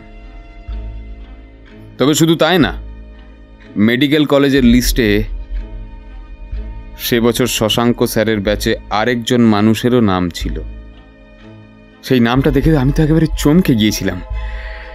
সেই নামটা ছিল আদিনাথ সোম। সেখান থেকে আমার একটা খটকা দানা বেঁধেছিল মনে। যদি তারা একই ব্যাচের ছাত্র ছিলেন তাহলে তারা কেন একে অপরকে না চেনার অভিনয় করছেন? সেখান থেকেই পুরো বিষয়টা স্পষ্ট হয়ে যায় আমার কাছে। তারপরই আমি ফোন করি বেঙ্গালুরুর একটা কলেজে, যেখানে একদা ডক্টর সোম প্রফেসর ছিলেন। সেখানে তো একটা মস্ত বড় কাণ্ড ঘটিয়েছিলেন এই আদিনাথ সোম। তার বাড়িতে পড়তে আসা একটি ছাত্রের উপরে কিছু এক্সপেরিমেন্ট করতে গিয়ে তিনি তাকে মানসিক রোগী বানিয়ে দিয়েছিলেন। ঘটনাটা জানাজানি হতেই আদিনাথ সোমকে সন্দেহের বশে গ্রেপ্তার করে ওখানকার স্থানীয় পুলিশ। কিন্তু উপযুক্ত প্রমাণের অভাবে ছাড়া পেয়ে যান আদিনাথ। অনেক উপর মহলের সঙ্গে তার তো পরিচয় ছিল, সেই জন্য নিজেকে তিনি বাঁচিয়ে নেন কোনোভাবে। আরেকটু খোঁজ নিতে জানতে পারি সেই সময়েও ওখানকার থানার ইন্সপেক্টর পদে বহাল ছিলেন শশাঙ্ক শেখর রায়। আহমেদের দিকে তাকিয়ে মাথা নিচু করে নিল ডক্টর সোম। ওদিকে আকাশ আর আদিত্যকে ছাড়াতে ব্যস্ত বেশ কিছু পুলিশ কনস্টেবল। শশাঙ্কের মৃতদেহের দিকে এগিয়ে এসে আহমেদ বলল, বলরামকে আমার আগের থেকেই সবকিছু শেখানো ছিল। 1 ঘন্টার মধ্যে আমি যদি বাইরে না আসি তাহলে যেন ফোর্স নিয়ে ও ঘরের ভিতরে ঢুকে পড়ে। তবে এই ল্যাবটা খুঁজে বার করার কৃতিত্ব বোধহয় সম্পূর্ণ বলরামের স্যার। এই কেসে আমি যা কিছু করতে পেরেছি, যা কিছু, তা সবই আপনার থেকে শেখা স্যার। বলাই বাহুল্য শেষের কথাটা আহমেদ বলল মৃত শশাঙ্ক শেখরকে উদ্দেশ্য করে। আকাশ আর আদিত্যও এসে দাঁড়িয়েছে আহমেদের পাশে। বলরাম এবার হাসি হাসি মুখে এগিয়ে এসে বলল, সাব, এবার আমার হাতে হাত করা পড়ানোর সময় হয়ে গিয়েছে। পাণ্ডেজি বলরামের দিকে আঙুল তুলে আহমেদকে জিজ্ঞাসা করলেন, আচ্ছা, এইসবের মধ্যে এই ব্যক্তির কি ভূমিকা? সেদিন একটা উড়ো ফোন পেয়ে আমি একাই গিয়েছিলাম পাইনের জঙ্গলে, যেখানে আগের দিন ভিখুর কাটা মাথাটা পাওয়া গিয়েছিল। সেখান থেকে বেশ কিছুটা গভীরে একটা গাছের নিচে বস্তাবন্দি অবস্থায় আরেকটি দেহ পাওয়া যায়। প্রাথমিক তদন্তে তার পোশাক দেখে ভিখুর বলে ধরেও নিয়েছিলাম। তবে পরে ময়না তদন্তের রিপোর্টে তা একেবারে পরিষ্কার হয়ে যায়। আহমেদ থামল, তারপর আবার বলতে শুরু করল, তবে জঙ্গলে গিয়ে আমি আরো কিছু রহস্য উদ্ঘাটন করেছিলাম স্যার। ওই উড়ো ফোনের মালিক আর কেউ না, বলরাম। কথাটা শোনা মাত্র সেখানে দাঁড়ানো বাকি সকলে চমকে গেল। পাণ্ডেজিও আহমেদের মুখের দিকে বেশ কিছুক্ষণ অবাক চোখে তাকিয়ে থাকলেন। তার যেন বিশ্বাসই হচ্ছিল না এই অতি সাধারণ ব্যক্তিটির এমন অসাধারণ কাণ্ড কারখানার কথা। বলরামের দিকে ইশারা করে আহমেদ বলল, সেদিন সে তার কাঁধে ঝুলে থাকা একটা ঝোলা ব্যাগ থেকে একটা কালো পোশাক বের করে আমাকে দিয়েছিল আর বলেছিল, আগে বেশ কয়েকদিন আগে আমি ঘর পরিষ্কারের চলনায় ডাক্তারবাবু শোবার ঘরে ঢুকেছিলাম। এই পোশাক খান সেইখানেই প্রথম দেখি সাপ প্রতিদিন রেতে এই পোশাক খান পরি ডাক্তারবাবুরে ওই ঘরের বাইরে যেতে দেখেছি। একদিন আমি তার পেছন পেছন গিয়ে কাছাকাছি লুকায় থেকে দেখতে লাগলাম। বেশ কিছুক্ষণ চারিদিকে কিছু খোঁজাখুঁজি করে, তারপর কোথায় যেন চলে যায়। রাত শেষের দিকে বাড়ি ফিরিয়ে আসেন ডাক্তারবাবু। কিন্তু সেদিন রেতে যে ঘটনা খান ঘটিছে সে আমি আগের তে বিন্দুমাত্র জানতে পারিনি সাব। সেদিন বলরাম আমায় আরও বলেছিল, ডাক্তারবাবুরে হঠাৎ করে ভিকুর পেছন পেছন জাতি দেখছিলাম। মনি মনি সন্দেহ হতি আমিও তার পিছু নিলাম। তারপর দূরতে দেখলাম ডাক্তারবাবু হঠাৎ করেই মানুষটার উপরে লাফ মেরি তার মুখ বন্ধ করে দিলে। তারপর পকেটতে বের করে আনলে এক দড়ি। এদিকে হঠাৎ কিভাবে যেন নেতিয়ে পড়লে ভিকু। সেই দেখি বেজায় খাপড়ে গেলেন ডাক্তারবাবু। লাস্টের ওইখানেই ফেলি রেখে তড়ি করে পালাই গেলেন। বলরামের বক্তব্য থেকে আরও জেনেছিলাম, ডাক্তারবাবুর আমার ওপরে অনেক বিশ্বাস সাব। আমি ওনার কাছে কৃতজ্ঞ। বড় ভালো মানুষ উনি। আমার দেখি মনে হচ্ছিল ভিকুরে ও মারতে চাননি উনি, হয়তো নিজের সাথে বই আনতে চাইছিলেন। সবার অলক্ষ্যে কিসব করেন ঘরের মধ্যে ডাক্তারবাবু। তাই আমি সেরেতে ঠিক করলাম ওনারে বাঁচাতেই হবে। ভিকু শরীরটার কাছে গিয়ে মাথাটা আলাদা করে দিলাম, যাতে সকালে কেউ দেখলি ভাবে যে ওই খুনটার পেছনেও ওই ওই ওই পাগল খুনিটারই হাত। আহমেদ এবার নিজের কথায় ফিরে এলো। তবে কাজটা সেদিন মোটেই ভালো করেনি বলরাম। তার নিজের মালিককে বাঁচাতে একটা জঘন্য মার্ডারকে আড়াল করেছিল সে, তাই তারও শাস্তি প্রাপ্য। কিন্তু সে যে রাজ সাক্ষী হতে চাই স্যার, যেহেতু সে পুরো ব্যাপারটা থেকে পর্দা তুলেছিল। আর আমার কথাতেই সে আজ ডক্টর সোমকে তার বাড়িতে আমন্ত্রণ জানিয়েছিল একটা জীবন্ত মানুষকে তার হাতে তুলে দেবার লোভ দেখিয়ে। তাই তার শাস্তি যাতে কিছুটা মুকুব হয়, আমি মহামান্য আদালতের কাছে সেই অনুরোধটাই করব স্যার। এতক্ষণে সবকিছু পরিষ্কার হলো মনীষ পাণ্ডের কাছে। আহমেদ মনীষ পাণ্ডেকে বলল, বাকি রইল শশাঙ্ক স্যারের কি মোটিভ ছিল, তাই তো? আরে তা তো আপনি বুঝতেই পারছেন। বাকিটা আমি আপনাকে আপনার অফিসে গিয়ে বলছি, ঠিক আছে স্যার? বলরামের হাতে হাত কড়া পরানোর আগে আহমেদ বলল, আজ তুমি না থাকলে আমরা কেউই রক্ষা পেতাম না ওই দুজন পিশাচের হাত থেকে। তুমি আমাকে যে সাহায্য করেছ তা কোনোদিনই ভোলার নয়। একজন খুনিকে সাহায্য করার জন্য আইনের চোখে তুমি অপরাধী ঠিকই, কিন্তু তার থেকে বহু গুণে তুমি মূল্যবান আমার কাছে। আমি চেষ্টা করব যাতে তোমার যতটা সম্ভব কম শাস্তি হয়।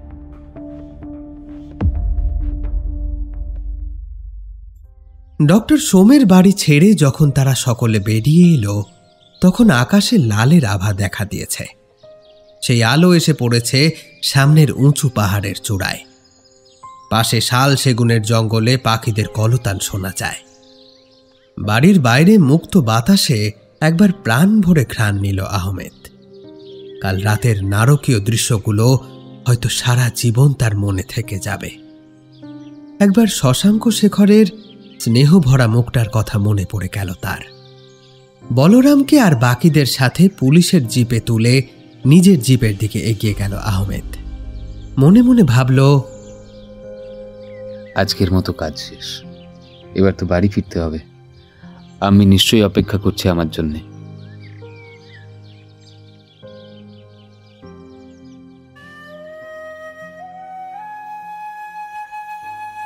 জেলের অন্ধকার ঘরে বলরাম একা শুয়ে গভীর চিন্তায় মগ্ন। কাল তার মুক্তি, রাজসাক্ষী হওয়ায় তার শাস্তির মেয়াদ ছিল একেবারেই কম।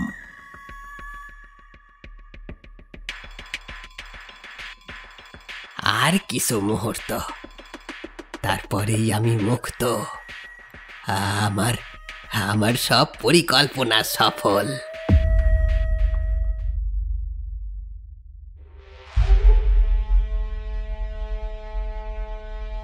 এক সময় আমার ছিল ভরা সংসার, স্ত্রী আর এক পুত্র, কিন্তু দুর্ভাগ্যের এক নির্মম থাবায় সব হারাই ফেললাম। যদিও সবটারে ভাগ্যের হাতে ছেড়ে দিতে রাজি ছিলাম নে। আমি জানতাম আমার ছেলেরে ওই যে গাড়ি খান সেদিন পিষি দিল, সেটার পেছনে কোনো দুর্ভাগ্য ছিল নে, ছিল এক বিত্তবান নষ্ট ছেলের হঠকারিতা। রবার্ট শহরের এক নামকরা ধনীর পুত্র, তবে আমার পুলিশের প্রীতি অগাধ আস্থা ছিল। গরিব মানুষের এই আস্থা ছাড়া আর আছেই বা কি কন। তাই মৃত ছেলের দেহ কোলে নে যখন আমি পুলিশের দোরগোড়ায় হাজির হলাম, তখন ওই শশাঙ্ক আমায় ভরসা দিয়েছিল, কিন্তু এখানে অর্থই হয়ে দাঁড়ালো শত্রু। সেদিন পুলিশ স্টেশনের বাইরে বেরোই দেখলাম এখন বিশাল দামি গাড়ি করি রবার্টের বিত্তবান বাবা নেমে আসছে। ওই শশাঙ্কের সাথে সেদিন তার অনেক কথা হয়েছিল, তার মাঝে আদান প্রদান হয়ে গেছিল টাকা বোঝাই ব্যাগ। আর তারপরেই হঠাৎ করে পুরো ব্যাপারটা কেমন ধামাচাপা পড়ে গেল। আমার ছেলেটার হত্যাকারীদের ধরা তো পড়ি মরুক, আমি প্রতিদিন থানায় আসতেম বলি আমারে মেরি তাড়াই দিলে ওরা। ছেলেটারে সুবিচার দিতে পারলাম নে। এরপর একদিন বাড়ি ফিরে দেখলাম আমার বউটা বিষ খেয়ে আত্মহত্যা করেছে। সেদিন আমি একবারের জন্যও কাঁদিনি, তার বদলে একটু একটু করে আমার ভেতরে জাগায় তুলেছিলাম এক প্রীতিশোধের আগুন। আর সেই আগুনরে সঙ্গী করিয়ে একে একে প্রীতিশোধ নিয়েছি। কিভাবে?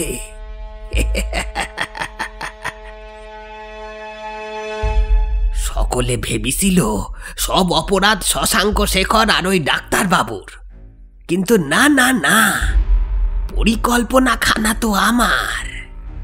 আমি সব ওদের দিয়ে করিছি। ডাক্তার বাবু শশাঙ্ক আর আহমেদ ছিল আমার হাতের পুতুল মাত্র। এরপর কোষে কয়েকটা পরিকল্পনা আর অপরাধগুলো একের পর এক নিজে থেকেই হয়ে চলল। সেই মানুষগুলান্ডে শাস্তি দিতে আমি পেরেছি, যারা আমার উপর অবিচার করেছিল, যারা আমার ছেলে আর বউটারে খুন করেছিল, কেড়ে নিয়েছিল আমার বুক থেকে, তাদের সবাইরে শাস্তি দিতে পেরেছি। হয়তো বিধাতাও আমার সহায় ছিলেন, হ্যাঁ, না হলে কি এমন ভাবে সব পর পর মিলি যেতে পারত? ওই বড় লোক বাপের উসাটে ছেলে রবার্টরে মারবে বলি অনেক দিন ধরেই তার গতিবিধির উপর নজর রাখছিলাম আমি। ওর পিছু পিছু গিয়ে জানতে পারি ও প্রায় ওই এডওয়ার্ড ভিলায় যায়। এরপর খুব সাবধানে খোঁজ খবর করে জানা যায় ওই বাড়িতে এখন থাকেন আদিনাথ সোম নামের এক লোক। এরই ভেতরে সুযোগ হেঁটে আসে আমার কাছে। খোদ আদিনাথ বাবু যখন নিজে এসে আমারে তার বাড়ির ভৃত্য করতে চাইলেন, আমি হাতে সাঁত পালাম। রবার্ট রে খালাস করার পথ আরো পরিষ্কার হলো। চলতে থাকলো কেবল একখান সুযোগের অপেক্ষা। তবে এডওয়ার্ড ভিলায় থাকতে থাকতে যতই আমি আদিনাথ বাবুর চোখে বিশ্বস্ত হয়ে উঠছিলাম, ততই ওই ডাক্তার বাবুর চরিত্রের একখান অন্ধকার দিক আমার চোখে ধরা পড়ছিল। এরই ভেতরে ডালহৌসিতে শুরু হলো ওই ওই খুনের কাণ্ডগুলো। হ্যাঁ, এবং ঘটনা চক্রে আমি জানতে পারলাম এইসব খুনের সাথে জড়াই আছে ওই ডাক্তার বাবু, ডাক্তার আদিনাথ সোম। তবে তখনও পুরোপুরি নিশ্চিত ছিলাম না। ততদিন আমি আদিনাথের চোখে আরো বিশ্বস্ত হয়ে উঠেছি। এদিকে খবর ছড়ালো যে মেডিকেল কলেজে পড়া ছেলেরাই নাকি প্রথমে নিরুদ্দেশ হচ্ছে, তাদের কাঁটা মুন্ডু পাওয়া যাচ্ছে। ওদিকে রবার্টের বিষয়ে খোঁজ খবর করতে করতে আমি আগেই জেনেছিলাম যে রবার্টও ওই কলেজেই পড়ত। আমার হাতে চলি এলো সুযোগ। রবার্টে মারার জন্য আমি ব্যবহার করলাম আদিনাথ সোমরে। রবার্টের যাবতীয় কথা একে একে এনে লাগালাম আদিনাথ বাবুর কানে। তারপর যখন একদিন জানলাম যে রবার্ট নিরুদ্দেশ হয়েছে, তখন আর দুইয়ে দুইয়ে সার করতে অসুবিধা হলো নে।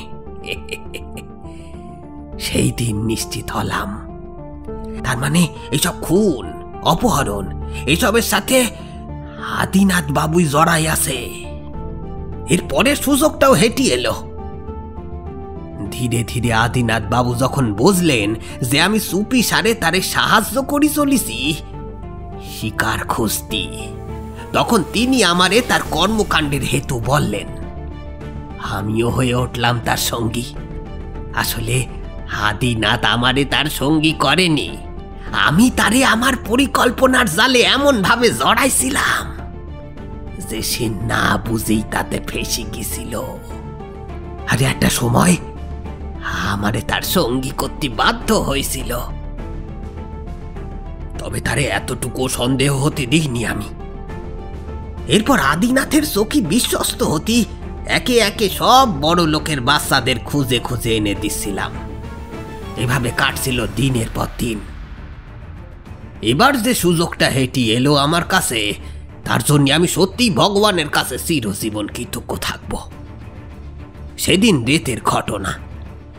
গলিটা নিকশ কালো আধারে শশাঙ্ককে দাঁড়িয়ে থাকতে দেখছিলাম সেদিন। শয়তানটাকে চিনতে এতটুকুও ভুল করিনি। ওই তো আমার ছেলের খুনি। ওই পিশাচটারে দেখেই আমার হাতটা নিষ্পিস করছিল কোমরে গুজা কাটারির জন্য। ইচ্ছে হচ্ছিল এক কোপে ওর গলাটা নামাই দি, কিন্তু কি করব, ওই দানবের সাথে শক্তিতে আমি কখনোই এঁটে উঠতে পারতাম না। ঠিক তখনই দেখলাম ওই অন্ধকার গলি দিয়ে হেঁটে আসছে একখান ছেলে, যারে আমি আদিনাথের বাড়ি বহুবার দেখেছি।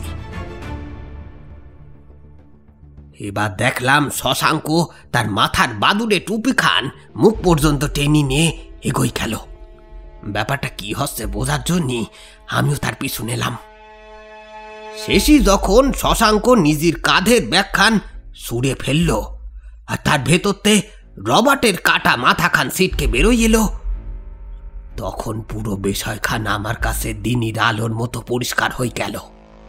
আমি স্পষ্ট বুঝে গেলাম আদিনাথ আর এই শশাঙ্কের মধ্যে নিশ্চয় কোনো যোগসূত্র আছে। এই এই মোক্ষম সুযোগখানি আমার কাছে ভগবানের দর্শনের মতো হয়ে উঠল। মুহূর্তের মধ্যে সবটা চকি ফেললাম মাথায়। গায়ের জোরে না পারি, বুদ্ধির জোরে শশাঙ্করে ঠিক শাস্তি দেব আমি। আর সেই কারণেই তো সেদিন কলেজের ক্যান্টিনে চায়ের দোকানের কাজ করা এক ছোট ছেলের মারফত আকাশে খবর পাঠাইছিলাম ছুটির পর আদিত্যর জন্য যেন অপেক্ষা করে। আর ওই বোকা ছেলেটা কিছু না বুঝেই আমার পাতা ফাঁদে পা দিছিল। আসলে বড় লোকের ছেলেগুলোরে বোকা বানানো ভীষণ সহজ কিনা। ওদিকে বাসে নিজের প্রেমিকার সাথে গল্পে মশগুল ছিল আদিত্য। তার নজর ছিল তার প্রেমিকার শরীরের ওপর। সেই সুযোগখানায় কাজে লাগালাম। সকলের অলক্ষ্যে তার পকেটেতে ফোনটা তুলে নিলাম, যাতে আদিত্যর সঙ্গে আকাশ কোনোভাবে যোগাযোগ করতে না পারে। কারণ আমি জানতাম একখান সুযোগ দিলেই শশাঙ্ক সেই সুযোগে সৎ ব্যবহার করবে। আজ বেশ কয়েকদিন ধরে ওরে যে আঠার মতো মেডিকেল কলেজে লেগে থাকতে দেখেছি আমি। এবার আদিত্যের কথাখান বলি। সেদিন যখন বন্ধুরে হারানোর খবরটা দিতে সে আদিনাথের বাড়ি গিয়েছিল, ওর কফির কাপে বেশ কয়েকটা ঘুমের ওষুধ মিশিয়ে দিয়েছিলাম আমি। দীর্ঘ স্বীকারোক্তি দিতে দিতে বলরামের সেই দিনের কথা মনে পড়ে গেল, যখন হাসি মুখে সে আদিত্যকে জিজ্ঞাসা করেছিল সে চা খাবে কিনা। উত্তরে আদিত্য ঠোঁট উল্টে বেশ একটা ভাব নিয়ে বলেছিল, ওসব চাটা তোমাদের মতো গরিবরা খায়, আমি কফি খাই। খেয়েছো কোনোদিনও?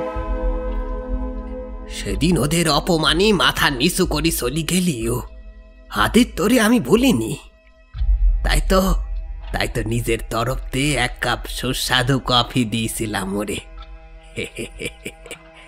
আর তার কিছুক্ষণের মধ্যেই সেলিটা ঢলে পড়লে ঘুমের কোলে। এরপর ওই ডাক্তার যে সেলিটারে চালান করবে শশাঙ্কের গবেষণাগারে, সেইটা আন্দাজ করতে পারিনি। তবে ওই যে বললাম, ভগবান আমার সহায় ছিলেন, তাই তো সুযোগগুলো একে একে হেঁটে এসেছিল আমার কাছে। এইটাও সেইরকম একখান সুযোগ ছিল, সকলরে একসাথে পুলিশের হাতে তুলি দে রাজ সাক্ষী হওয়ার। এদিকে এত কিছু করছিলাম, আর ওদিকে সব খবর পাসার করে দিচ্ছিলাম আহমেদ স্যার রে। না, ওই ডাক্তারবাবুর সাথে আমার কোনো শত্রুতা ছিল না, তবে শত্রুর বন্ধু শত্রুই হয় কি না, তাই তো? আমি জানতাম এরপর শশাঙ্কর জীবন এখানেই শেষ হবে। তবে হ্যাঁ, ওরে আমি প্রাণে মারতে চাইনি, চেয়েছিলাম বেশি থাকুক আর পদে পদে শাস্তি পাক। হ্যাঁ, কিন্তু সে দৃশ্য দেখা আমার বোধহয় ভাগ্যে ছিল না।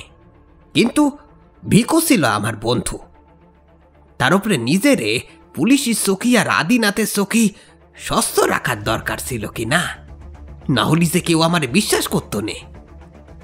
তাই আমি একই সাথে দুজনরে এমন কিছু খবর দিয়ে সাহায্য করে যাচ্ছিলাম যাতে দুই পক্ষের চোখেই বিশ্বস্ত থাকা যায়।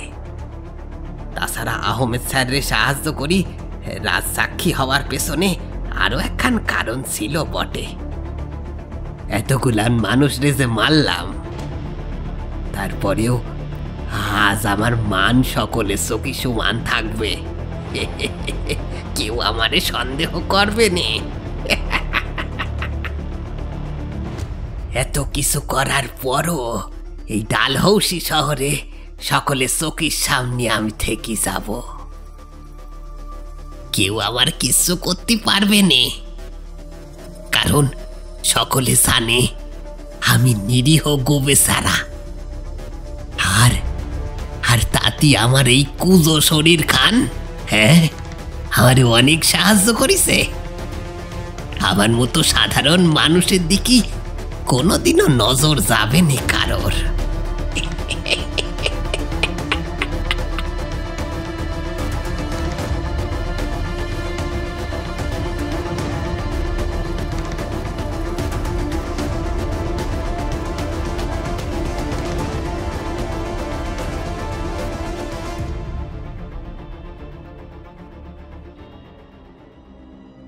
আপনারা শুনছিলেন নবনীতা বোসের কাহিনী লাশ কাটা। গল্পটি কেমন লাগলো কমেন্ট সেকশনে জানাতে ভুলবেন না। যে সমস্ত শ্রোতা বন্ধুরা আমাদেরকে এখনও সাবস্ক্রাইব করেননি, তারা দয়া করে সাবস্ক্রাইব করে বেল আইকনটি প্রেস করে দেবেন। আজকের মতো সময় এখানে শেষ হচ্ছে, তবে খুব শীঘ্রই হাজির হব হাড় হিম করা কোনো গল্প নিয়ে। ততক্ষণ সুস্থ থাকুন, শুনতে থাকুন গল্প কথা।